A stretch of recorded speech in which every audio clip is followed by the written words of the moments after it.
चेत मच्छंदर गोरखाया में आप सबका स्वागत है। मेरे प्यारे भारतवासियों, यहाँ हम देश की और दुनिया की वर्तमान परिस्थिति की बातें करते हैं। चेत मच्छंदर गोरखाया का मतलब है सावचेत हो जाओ, भगवान के दूत आ रहे हैं आपका न्याय करने के लिए। मगर हम क्या भगवान से डरते हैं? हमारे कई राजकारणी तो अपने आप को भगवान से भी ऊपर समझते हैं। आज पूरे विश्व में एक हरीफाई चली है, मैं उसका ले लूं, मैं उसका ले लूं, मैं उसका ले लूं, और दूसरे को लेने का अधिकार नहीं है। भाई, ये समृद्धि बहुरत्ना वसुंधरा की है और परमात्मा ने जिसको दी है उसको जरूरत है, इसलिए दी है। पहले राष्ट्र स्वावलंबी होते थे, मगर जैसे जैसे आविष्कार होते गए हम परावलंबी बनते गए और हमारा स्वावलंबन एक 2 पैसों की महंगाई दूर करने में दूसरे के ऊपर हम परावलंबी हो गए। सब कुछ हमारे यहाँ भी बनता है, विश्व में सबके यहाँ बनता है, मगर सबको सस्ता चाहिए और उससे सस्ता पाने के लिए पूरी दुनिया में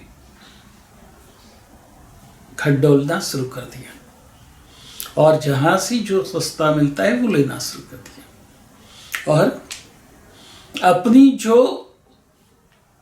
स्वावलंबी करने वाली प्रोसेस थी उसको हमने नष्ट कर दिया, बेकार कर दिया। हमने लॉ ऑफ नेचर को डिस्टर्ब किया और उसका परिणाम पूरा विश्व भुगत रहा है।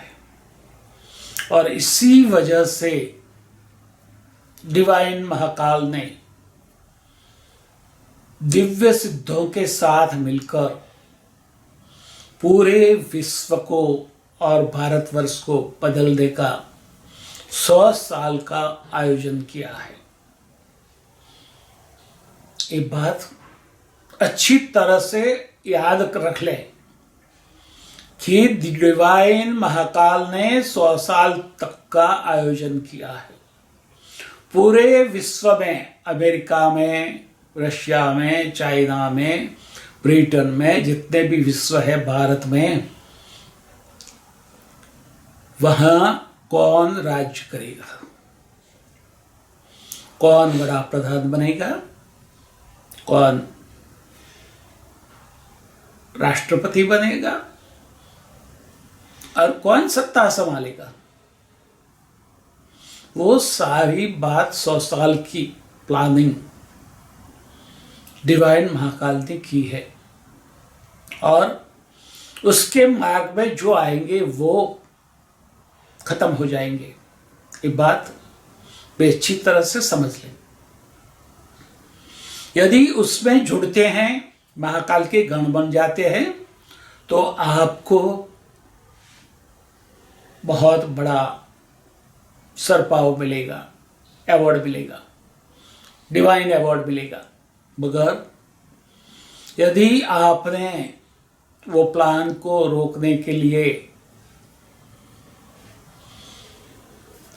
वो प्लान के रास्ते में अवरोध पैदा किए तो आप कहीं के नहीं रहोगे, ये बात समझ लो। आज भारत में 5 राज्यों में इलेक्शन है। सबको अपनी जागीर बना देना है देश को। अखिलेश चाहता है कि उत्तर प्रदेश उसकी जागीर बनी रहे। लालू यादव चाहता है कि उनके बेटे की जागीर बिहार बनी रहे। ऐसे ही सारे राज्यों में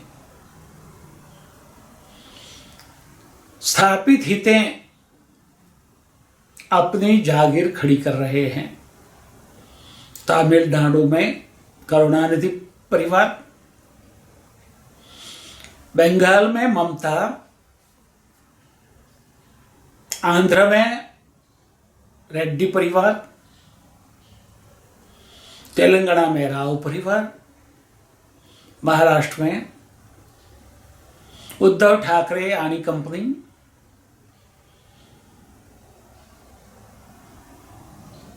हर राज्य में कई लोग ऐसे हैं जो अपने राज्य को अपनी जागीर समझते हैं। और नकली गांधी परिवार पूरे देश को अपनी जागीर समझता है कि देश को संभालना, देश के ऊपर राज करना और देश को लूटना नकली गांधी परिवार का ही अधिकार है।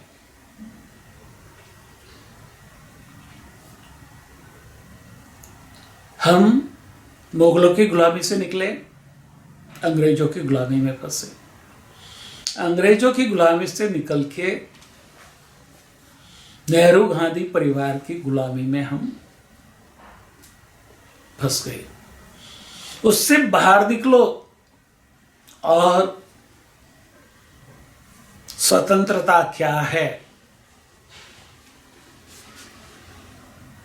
उसको समझो। स्वतंत्रता और स्वच्छंदता दोनों में बहुत बड़ा अंतर है।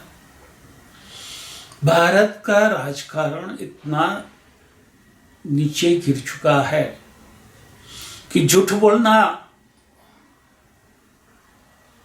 लोगों को परेशान करना, लोगों की सहानुभूति के लिए किसी के ऊपर बलात्कार करवाना,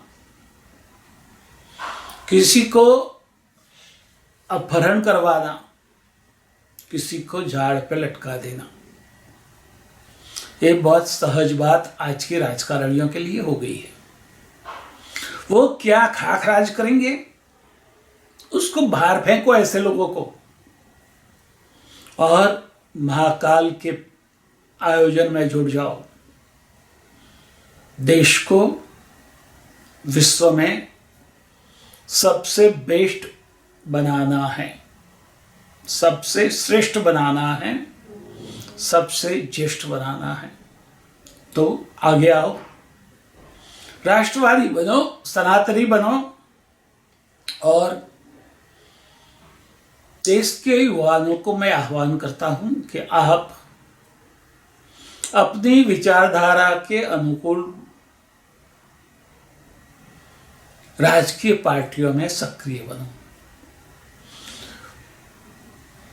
पूरे राजकारण में 3 विचारधाराएं हैं। एक मूढ़ीवादी विचारधारा, दूसरी समाजवादी विचारधारा और तीसरी साम्यवादी विचारधारा।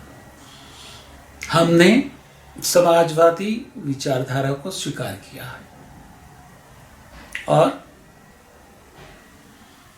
दूसरी दोनों विचारधाराओं को हमने हमारे देश के लिए उचित नहीं समझा है। तो हमें ऐसे समाज की रचना करनी है जो ऋषि काल में थे। ऋषि काल में न कोई वर्ण था, न कोई वर्ग था, सब समान थे। आज हमें फिर से पूरे भारतीय उपखंड में वर्ण विहीन और वर्ग विहीन समाज की रचना करनी पड़ेगी। उसके लिए हमें आगे आना पड़ेगा। जो मूढ़िवादी है वो मूढ़िवादी ही रहता है, जो साम्यवादी है वो साम्यवादी ही रहता है, जो समाजवादी है वो समाजवादी ही रहता है। मगर हमारे यहाँ तो तक्षाधु राजकारणियाँ जिसकी बोलबाला है उसके प्रति उसी पक्ष में जुड़ जाने की और देश सेवा के लिए हम जुड़ते हैं, ऐसा बहाना बनाते हैं।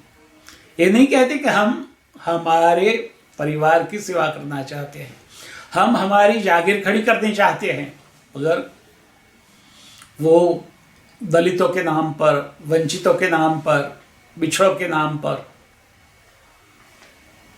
अपना राजकारण आगे बढ़ाते हैं और अपना घर भरते हैं। उनको न कोई सिद्धांत की पड़ी है, न देश की पड़ी है, न दूसरे लोगों की पड़ी है। भारत की प्रजा सुगम है, बुद्धिशाली है, मैच्योर है।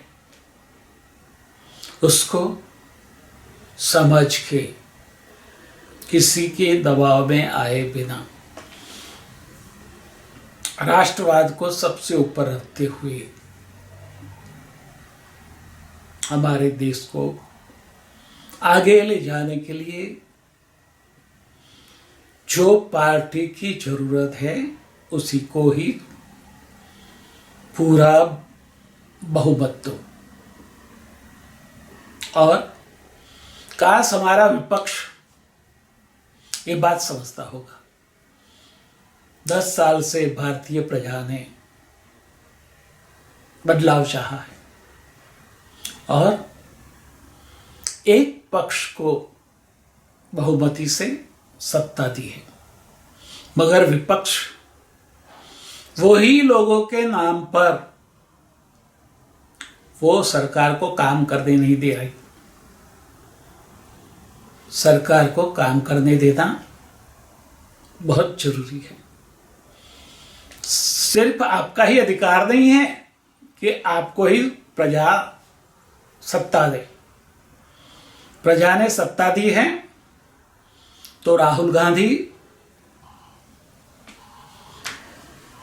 ऐसे लोगों के साथ हाथ मिलाते हैं जो देश को तोड़ने पर तुले हैं। खाली राहुल गांधी की बात नहीं है, केजरीवाल भी ऐसे ही है, ममता भी, और हमारे देश में जयचंद और अमीचंदों की कमी नहीं है। जागो, अपना हित देखो, अपने हित से पहले देश हित देखो और देश को पूरे विश्व में सम्मान से सब लोग देखें, सम्मान दें, ऐसे पक्ष की सरकार बनाओ। देखो, किसी की भी सरकार आएगी सबको रोजगारी नहीं दे सकती, सबका घर नहीं चला सकती। आपको कमाना है और आपको अपना घर चलाना है। आपको कमाना है और आपको अपने आप को और अपने परिवार को बचाना है। सरकार की अपेक्षा मत रखो, अपने आप में स्वावलंबी बन जाओ और देश को आगे ले जाने के लिए महाकाल का जो प्लान है उसमें जुड़ जाओ। उसमें महाकाल के गण के रूप में अपनी फर्ज अदा करो और अपने और अपने बच्चों के लिए सलामती की, सुख शांति और समृद्धि की राह खोल दो। तथास्तु।